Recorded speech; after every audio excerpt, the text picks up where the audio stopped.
Moses will be second for neg. And then 2 cell single on Menlo-Atherton, representing Gov for speaker. I'll be second speaker, my name's Tom Screener. Okay. Just give me a second to enter that.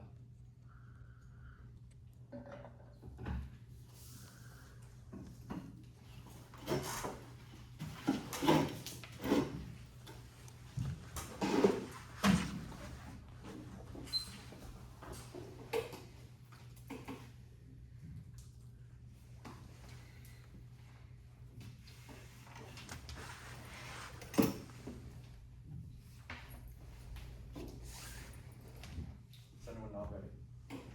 Again, that time. Sure.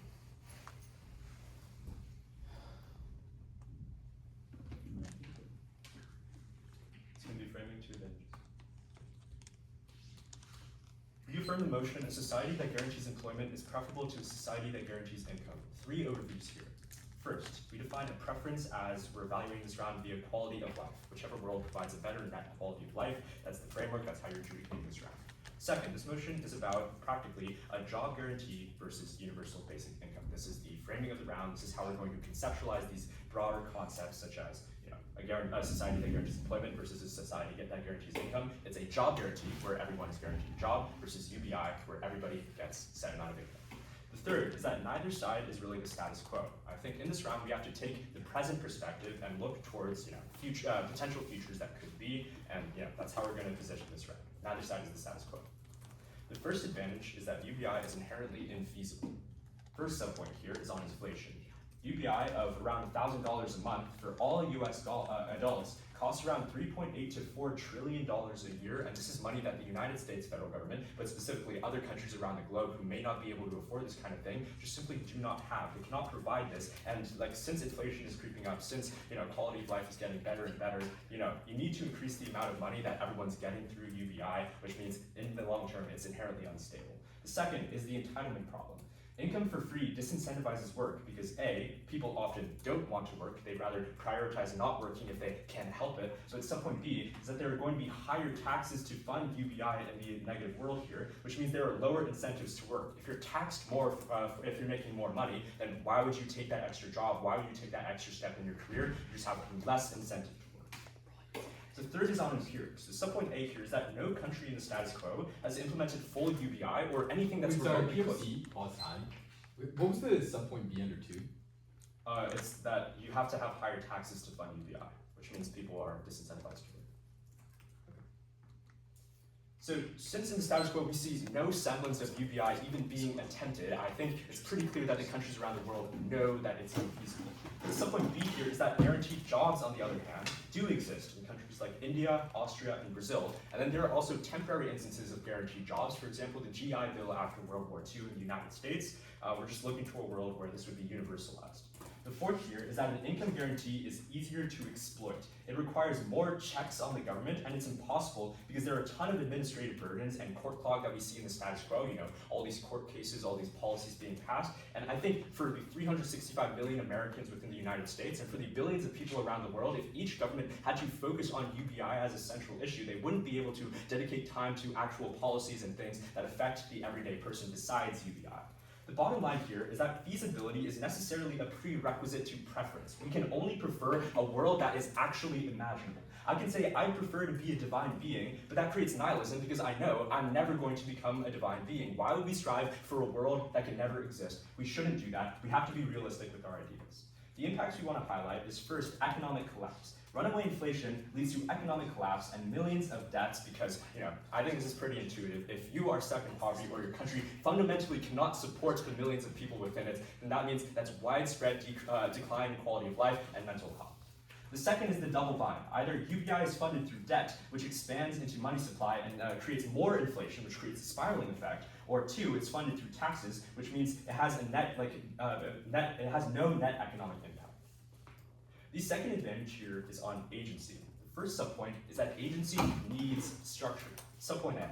Jobs inherently provide structure to a person's life. They can inherently function within a structure that is set for them. Subpoint B is the example that I mentioned briefly earlier. After World War II, we achieved the most productive post-war society in the US, specifically because the GI Bill was a guarantee of job security. People felt like they had a duty, they had a purpose to fulfill for their country because they were given that opportunity, that guaranteed job, and therefore that led to the most productive era in American history post-war. Second, work inherently creates agency. I've been saying inherently too much, I'll stop. Subpoint A, regardless of background, anybody can guarantee with a job, anybody can succeed with a job guarantee. So no matter your race, no matter what sexual orientation you have or gender identity, you can still have purpose in your life, you can still have a job. Whereas we see in the status quo, there are millions of people who are in structural poverty and cyclical poverty who can't escape it because they don't have access to the job market, they can't achieve social mobility.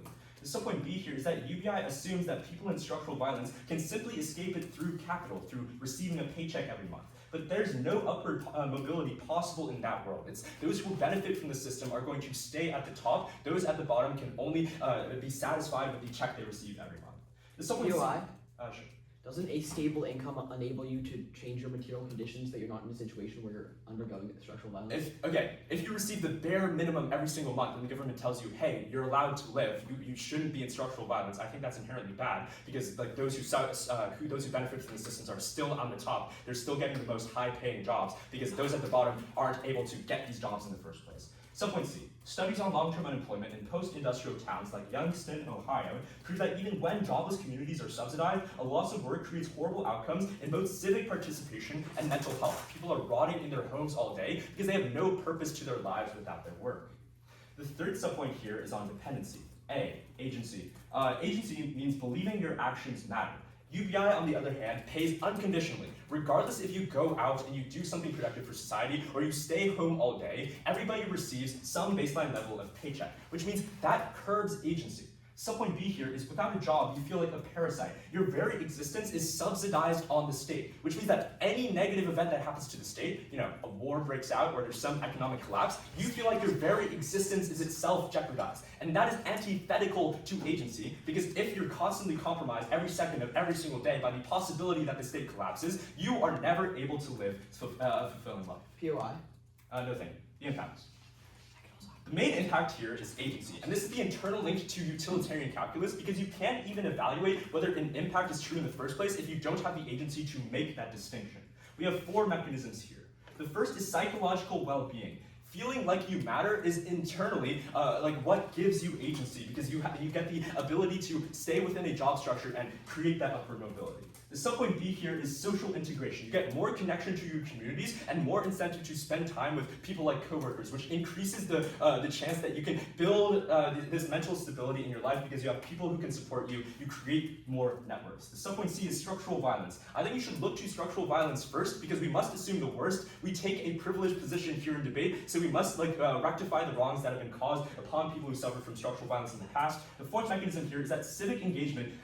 Civic engagement is a necessary prerequisite to agency because you need democratic participation in order to enact your will upon the world. Thank you.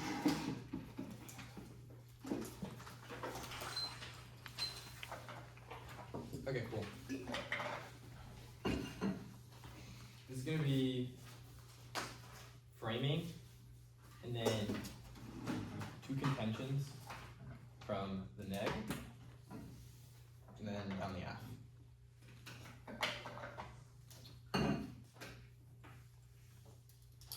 Hello, my name is Cash Goldblum. I am proud to negate the resolution that a society that guarantees employment is preferable to a society that guarantees income. First on framing. These are both successful societies if they are able to guarantee these things. We think that the motion presupposes that these societies are inherently successful if they're able to, 1, guarantee employment for literally anybody in the entirety of their country, i.e. have them have a job wherever they want, or guarantee them income, being able to pay everybody some amount of income is also necessitated by having a wealthy society. So for income, we think this is going to be enough to live off the income without major luxuries, wealthy enough to live. And you should hold income to the same standard as you hold jobs. That is if you think that their jobs are actually going to pay them well, if you think their jobs are going to give them agency, you should hold income to the the same standard, right? Like, because of course a government could pay everybody like 0.2 cents like per year, but also a job could like pay them 0.2 cents per year. So like we think take it at the same ground as you're taking jobs. Unemployment, like we say that like there could be like enough spots in the coal mine. Like it's not necessarily what you want, it's what the government is providing for you. Again, it says a society that guarantees employment, a society that guarantees employment, not necessarily like what you want. Second piece of framing is that the way our society guarantees income is through employment a large majority of the time, right? Only when like the society cannot guarantee employment, we directly grant them income, right? So overall, what we're seeing is that if we can guarantee income through a job, that is going to be the default. But if we cannot guarantee an income through a job, then we will default to just giving them money. The third piece of framing is that we can only guarantee income if the society is productive, and the motion fiats it can, right? The motion presupposes or fiats that both of these societies exist, and you cannot like have one over the other if the other isn't real, right? So we think that the society is probably able to guarantee income, it's able to guarantee employment. Both sides are fiating their like advocacies. And then the weighing mechanism should just be better society based on net benefits. I think we both agree. Okay. The first contention is on AI and automation. Background. At this stage in our capitalist world, AI takes tons of jobs and is projected to take millions in the future. And as AI and automation increases in efficiency, we enter a utopian society in our world as fewer and fewer people need to work, as more and more people will be replaced by AI. Uniquely though, it is much better on our side of the house, and we will analyze both in the short term and the long term. First, in the short term, let's look at their society. In the employment society, the society struggles to keep producing jobs as it must guarantee everyone employment, right? But as these jobs get created, more and more of these jobs are going to be replaced by AI. So to guarantee everybody a job, you need to expand infinitely and exponentially the amount of jobs that are available in your economy. So overall what you're seeing is that the government is massively struggling to be able to actually produce jobs. So more jobs will either become useless just so that the government can like just so the government team can like fulfill their burden of like providing everybody with a job, and then it doesn't actually pay as well, or more jobs just pay less. But let's look at the income society now.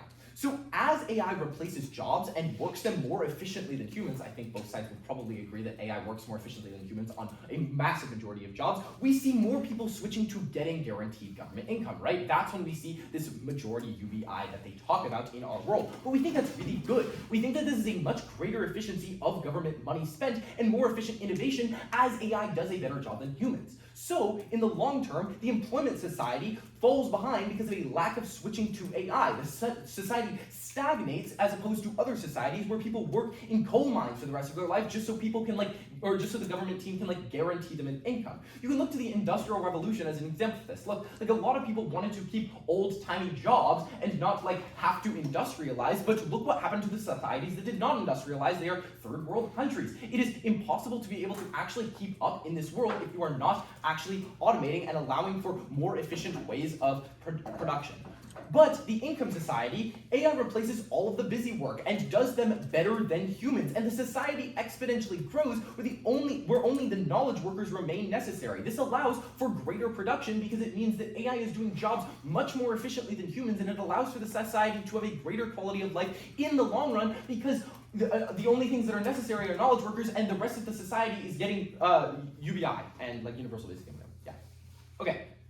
The second contention is on the overall affluence and societal welfare. A society that is able to give anyone income regardless of employment status is inherently going to be richer and more affluent because it requires more wealth to more wealth to generate income over employment. The two societies are asymmetrical. Inherently, ours is richer than theirs. The A point is that our society is wealthier and has more resources to provide for its people and is in a position to support all of its people without even needing labor in exchange, right? That is what the motion fiat. But even if you don't buy fiat, you can look to the long term where more AI takes and makes more jobs efficiently, and that means that the society is going to be much better at producing resources, producing goods. The B point is that our society removes labor on the condition for survival. You don't necessarily need to work to live, and thereby people have a greater autonomy to pursue their passions over their paychecks, which validates the human experience is a much greater link to agency. You can cross-apply that to agency later. The C point is that our society couples income with autonomy. There's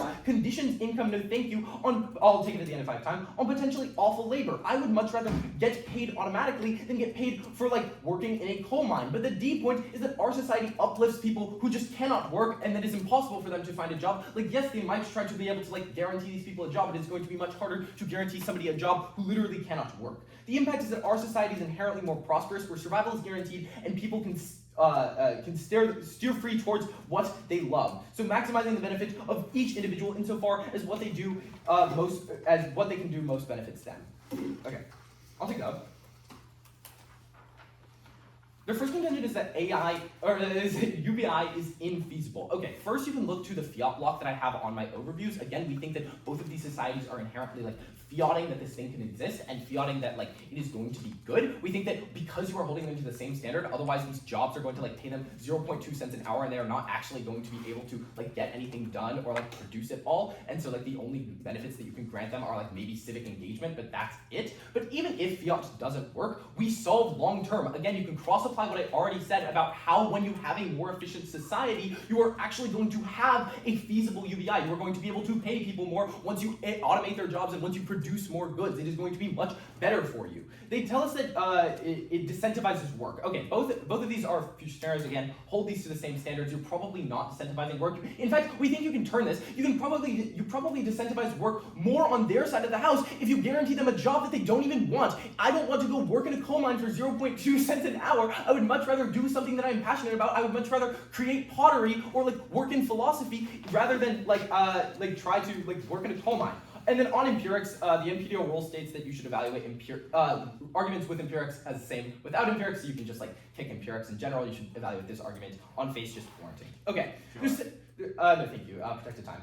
The second argument that they make is on agency. You can full turn this. We are changing the material conditions of these people by literally giving them a universal basic income to do what they want. They say people need structure. No, the thesis of agency is to be able to do what you wish. You should be able to do what you wish on our side of the house more because you actually have a universal basic income to be able to put those funds towards whatever you want unless you are being guaranteed a job. Second, they tell us that jobs provide agency. No, it could be a coal mine. You could be trapped in this cycle of poverty forever. This does not actually negate structural violence. Third, they tell us that the loss of work is bad. No, you get to do what you want on our side of the house. You are able to spend this money on whatever. And fourth, they tell us that a value to the state. We think a value to the state is non-unique because if the state gets hit with a massive economic crisis, jobs are going to falter too.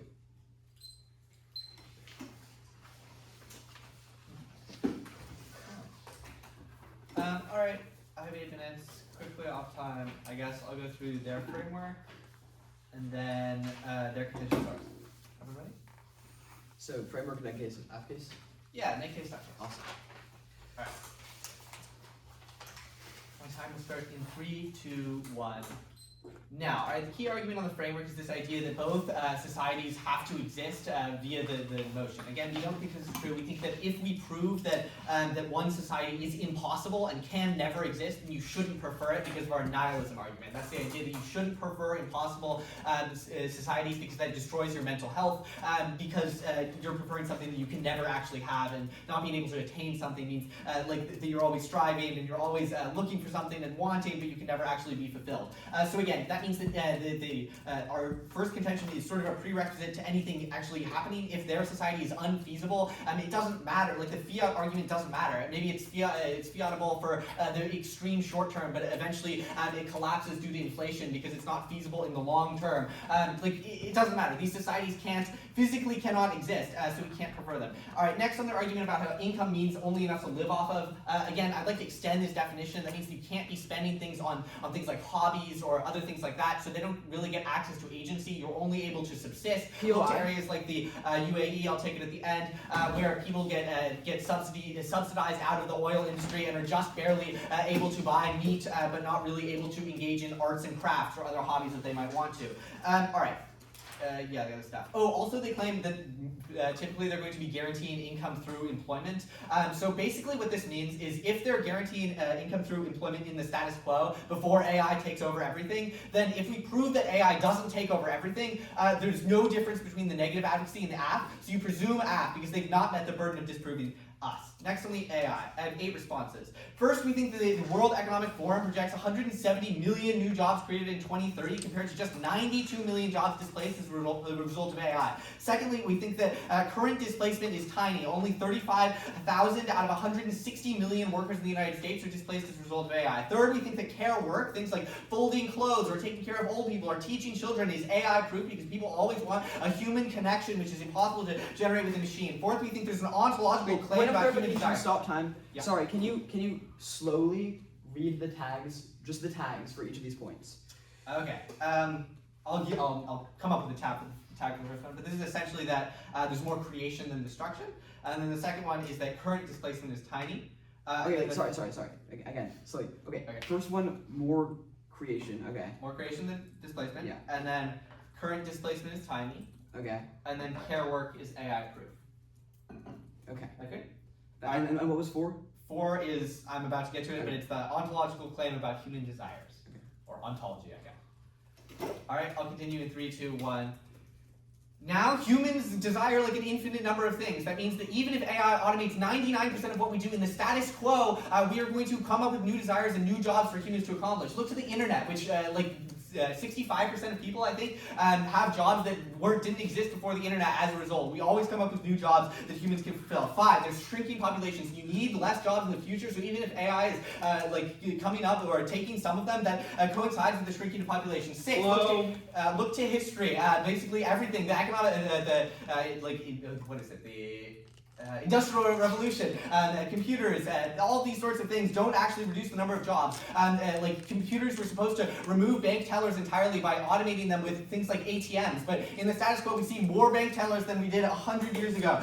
Look to history as precedent. We don't actually, all of their impacts are speculative. History is the only thing that we can verify. 7, the res is present focus, right? They say we should prefer in the status quo. So we can only use the status quo as evidence of how societies can exist. That means that if it's not possible in the status quo, we have no reason to believe that it will be possible in the future. And we can't prefer a society in the future because preferring is a present verb. All right, the 8th point here is that even bad jobs preserve dignity. So even if AI takes all the jobs and you're just having people count paper clips or do nothing, insofar as we're winning our agency Point contention, of it's still clarification, better. stop time. Are we still on the list of Yeah. a million? Okay, what number is this? That was number 8. Okay, 8 is paper clipping good?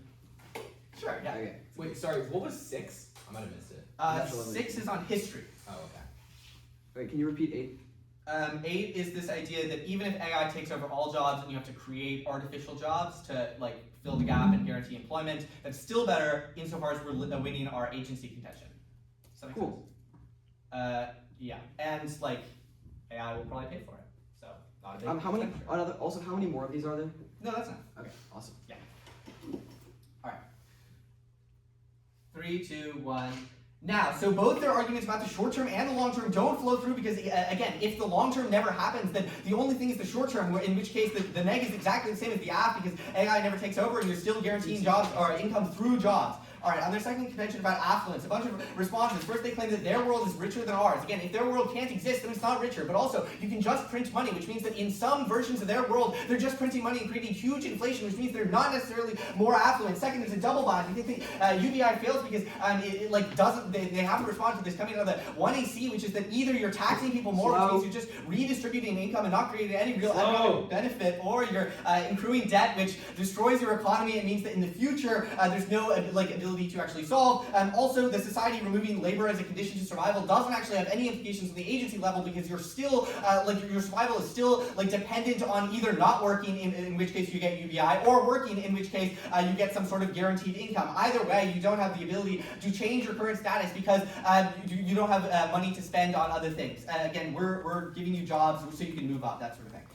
Also, they claim that people can steer towards what they love, but they drop this idea that direction is necessary. People need actual systems to operate within. If they just have money and they don't know what to do with it, they don't have a purpose in life, and they lose all value to life because they don't know what to do with it. Look to things like religion, which provided a common shared course for a million or thousands of years. Without religion, we've seen more mental health issues, this sort of thing. Value to life comes above everything else because without value to life, all of the other impacts are moot. You can't value them. All right, next on our contention.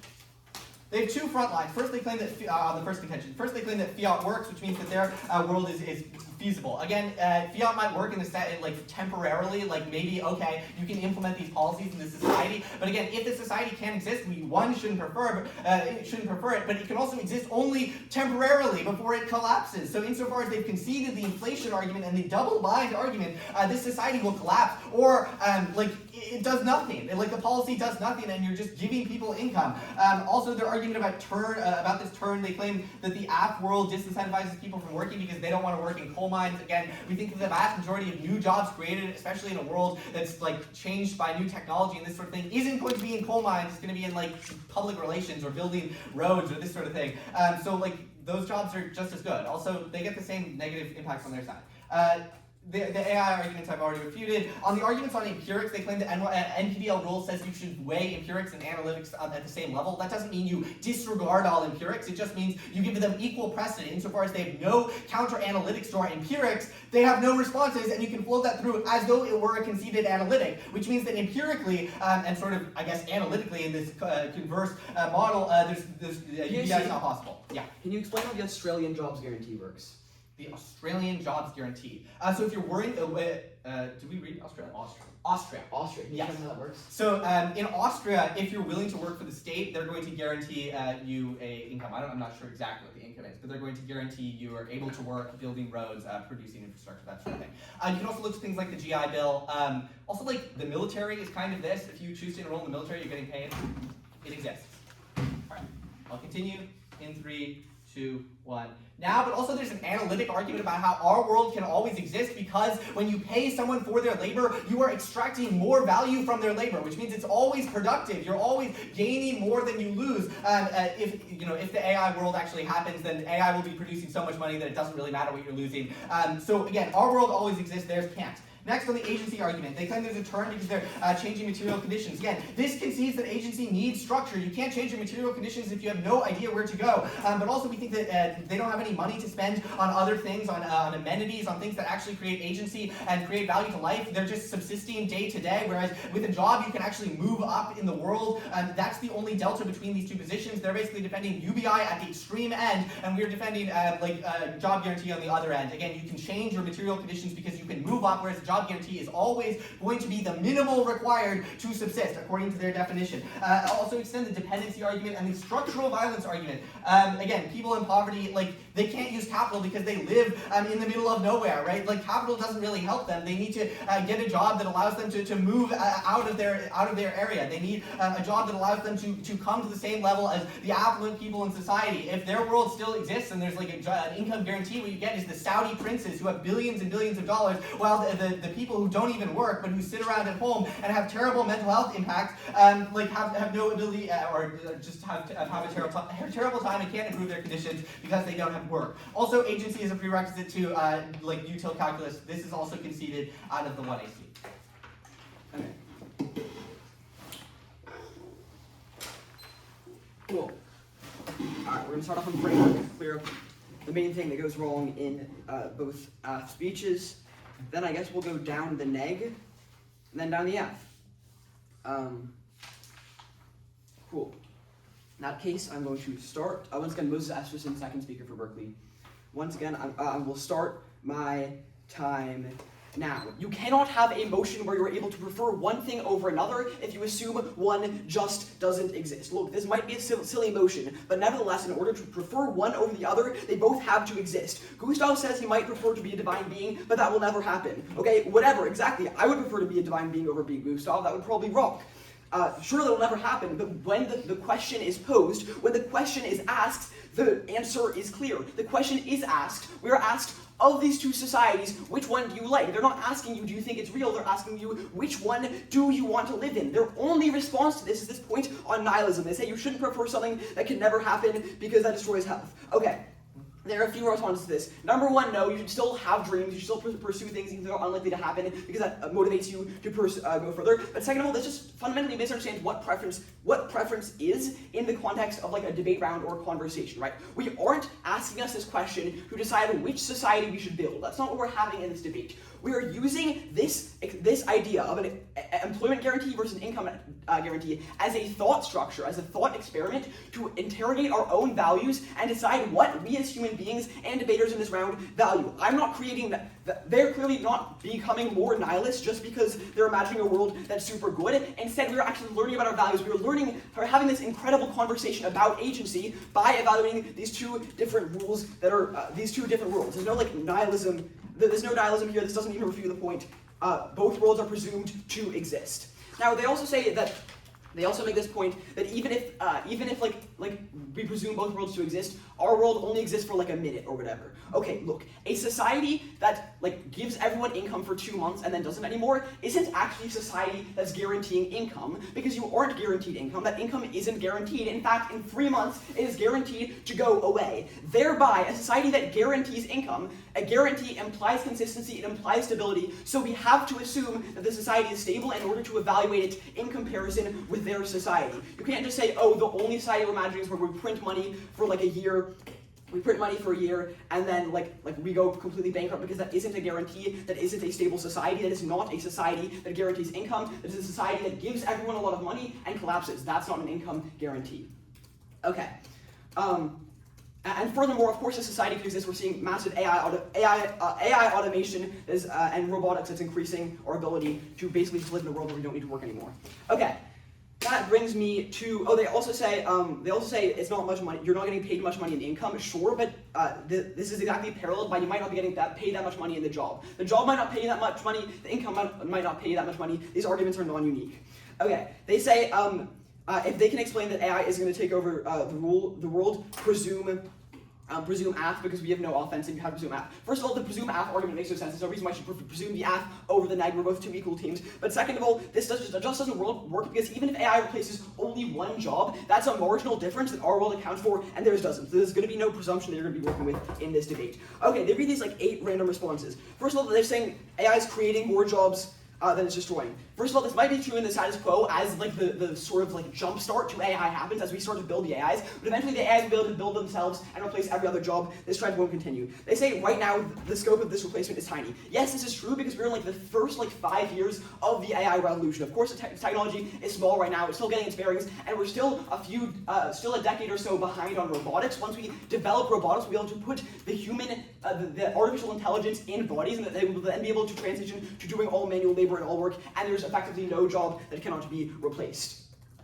Number 3, they talk about how care will be allowed to be replaced. This is true, but not everyone can be a nurse or like an auntie or whatever. And even if like we do want people to have these positions in society, it doesn't necessarily mean employment, which is a big distinction I'm getting into later. Number 4, they say like people are always going to want to create new jobs. They're always going to want societies are always going to want new things. This is true. Societies are always going to want new things, but this doesn't have to happen via the structure of employment, right? The structure of employment inherently means that your survival is conditional on labor. If our society wants more things and people need this purpose that they talk about, there can be alternative structures whereby people do work not for a paycheck. Their income is guaranteed, and they do this work anyway to improve their own society, to increase their own social standing. The structure of employment is inherently oppressive.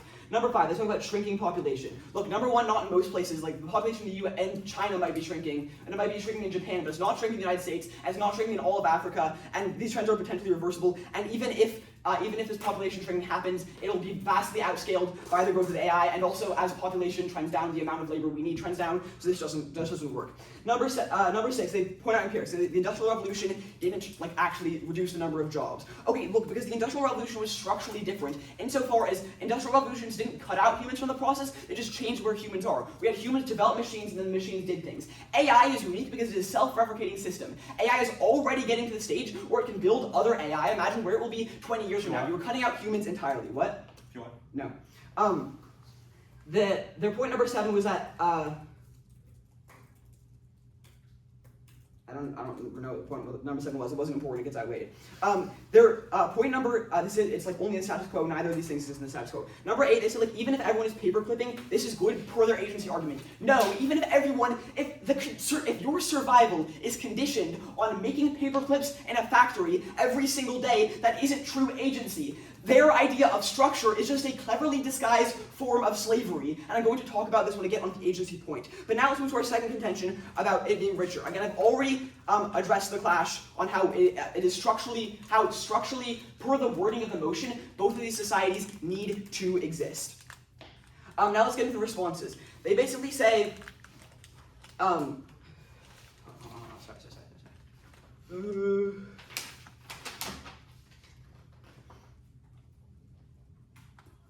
Okay, again, they explain like these societies could, like if these societies work, they'd be unstable. I already responded to this. They say look, even if survival isn't conditional, you don't have this structure. This brings me back to the agency argument. I'll respond to this when I get there. But overall, our second contention isn't truly covered. The crux of this contention is we destroy the link between labor and survival, which means you don't have to work a job that you don't want. You always get income, and you can use the rest of the time to pursue your passion. Okay, now let's go on to their first advantage about UBI being infeasible. Again, I've already explained, even if it is infeasible, this argument just doesn't matter. Okay, cool. On this argument about agency, okay. First, I'm going to address what they say, and then I'm going to talk about what agency and human meaning is actually about. They say agency requires structure. Okay, number 1, you can create structure for yourself. Structure doesn't have to come from employment. It can come from any number of things. You can become a structured person.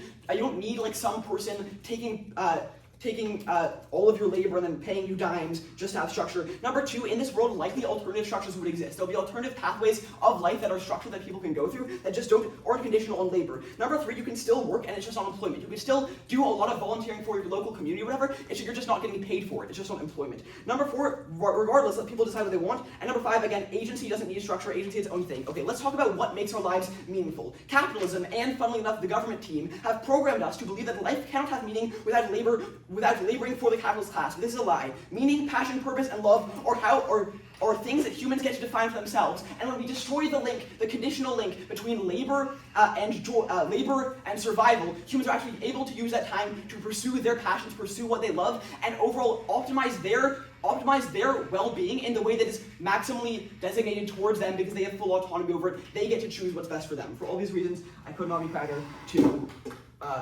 negate. Thank you. Okay. This is going to be an overview and then 2 voters. You just have to be. Okay. Time will begin in 3, 2, 1. Now, judges, at the point at which the affirmative team concedes the idea that fiat can work in the short term, we win the round on face. The overview is that both societies must exist. You can extend the warranting that nihilism fails because you should have dreams, and that debate is inherently a thought experiment, and that this round is a thought experiment. So overall, we are fiating that both societies exist. You should hold them to the same standard that you are holding us in terms of what their jobs look like, in terms of what our income looks like, in terms of what the UBI looks like. We think it's going to be relatively similar, that these societies are going to have the same amount of resources, that they will be able to provide either the same amount of jobs as equal to employment. So the same amount of jobs as equal to income. So if you think that the income is going to be bad, you also think that the jobs are going to be bad. You can guarantee, and a guarantee, again, you can extend my partner's analysis that a guarantee implies stability, that this UBI isn't going to just like last 2 months and then fail inherently. It's going to happen for a long time. We don't think their jobs are going to fail immediately either, like especially if they're like government mandated jobs or something like that the government's creating. Okay, great.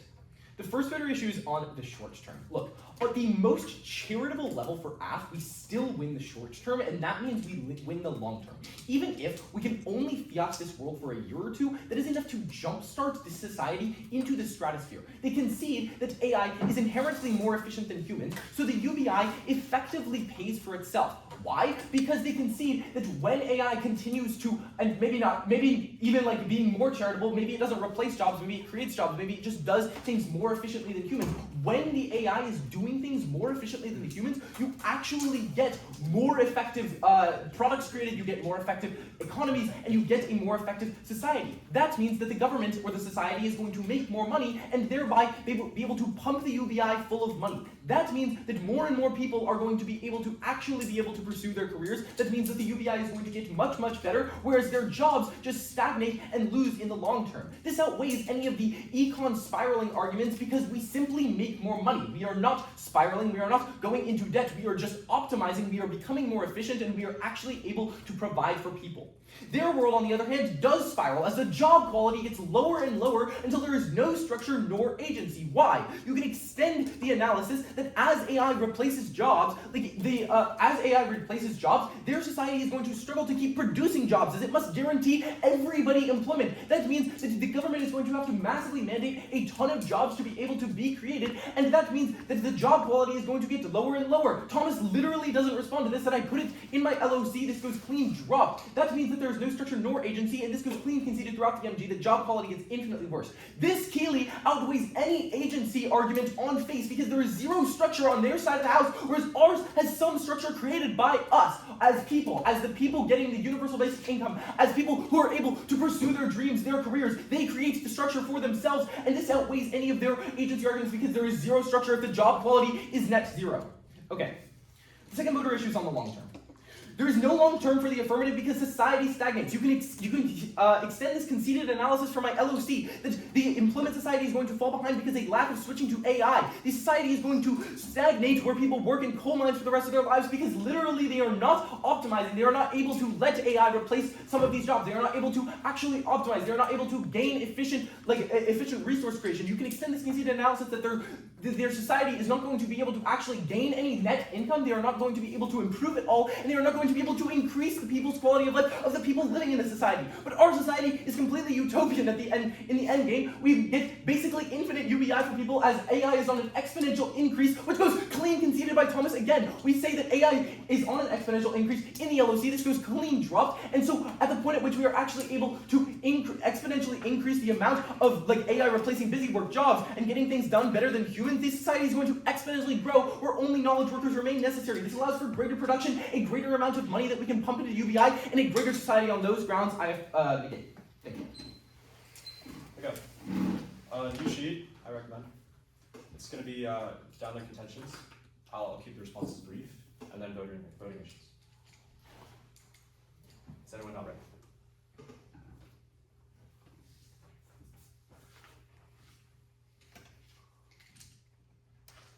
Our opponents provide no bright line for a guarantee. So if a society guarantees having income for 5 years, is that a guarantee? If a job has guarantees an income for 10 years, is that also a guarantee? Since there's no bright line for what a guarantee even is, you can buy time. The articulation that we never give a bright line for a guarantee was never brought up. You had ample time in your first or second chance to establish what you think a guarantee is. Thomas could have brought this point up. It wasn't. You don't have the opportunity to bring it up now. Thomas's argument is that guarantee can mean something that's short term. They don't provide a reason why providing it for 1 year isn't a guarantee. This is what Thomas's articulation is. Judge's discretion. All right, let's go into some of the responses here. I just want to extend that in their world, you can't spend money on basic hobbies. What they say here is that when you have a job, you're also not able to afford these hobbies. But the delta here is a guarantee of minimum pay in their world versus the chance of a low pay in our world, but also the chance of social mobility, which means you also have the ability to climb the corporate ladder and attain more money, which you can use on hobbies. So in their world, they get the bare minimum. You can put food on the table that doesn't need you. You can pursue things that give you agency, like hobbies or things you enjoy. I'm going to extend all of Thomas's responses to AI because they're fundamentally unrecovered. Extend that 170 million jobs were lost, were created because of AI versus 92 million lost in the past 5 years. AI has been a thing. Our opponents say the difference here is that AI can build itself, but in the Industrial Revolution, the machines were building more machines. I don't see how this isn't also the case. Next, extend how displacement is inherently tiny. There's a risk that more jobs are going to exist in our world. Next, extend that people always have care work as something that they need. Okay, when you say not everyone can do care work, if there are people existing in the the first place, you need care for their children, right? Four, I think the strongest point here is on human ontology, insofar as they literally concede that humans have an infinite drive to create new things and create new avenues for things for people to pursue. Because that's the case, because they concede this is constitutive of human nature, that means there are going to be more jobs created regardless if AI takes over or whatever, because AI is fundamentally also creating jobs. You can have a world of the affirmative and also AI at the same time, insofar as these are not mutually exclusive. Next, okay, they say is, okay. Oh, when they talk about shrinking populations, I just want to extend this point here, because they're saying, oh sure, populations are also exploding in countries like Africa, but when a society transitions to a post-industrial society, that's when birth rates start declining, because there are things like technology and medicine that allow people to, that allow you to have less kids to survive. So for all these reasons, like you can have AI in an affirmative world, insofar as like these are not mutually exclusive things. You saw with the Industrial Revolution, it can happen in our world. Jobs are going to be created and guaranteed either way. Next, we also want to extend two major points, which is their world means there's a risk in their world that they're simply just printing money. What does that mean? It means your affluence isn't going up, you're just printing more money and causing more inflation. Also extend that you're either taxing more, which means that the money is circulating throughout the economy, it's not that you're actually generating more revenue, or you're accruing debt, which is inherently worse, because that's what leads to the economic spirals we say. So even if their world exists, it is not preferable to a world of the affirmative here, because you have this risk of economic decline. So those are two reasons you can't vote for them. Also extend that, yeah, okay, those are all reasons you can't vote for them.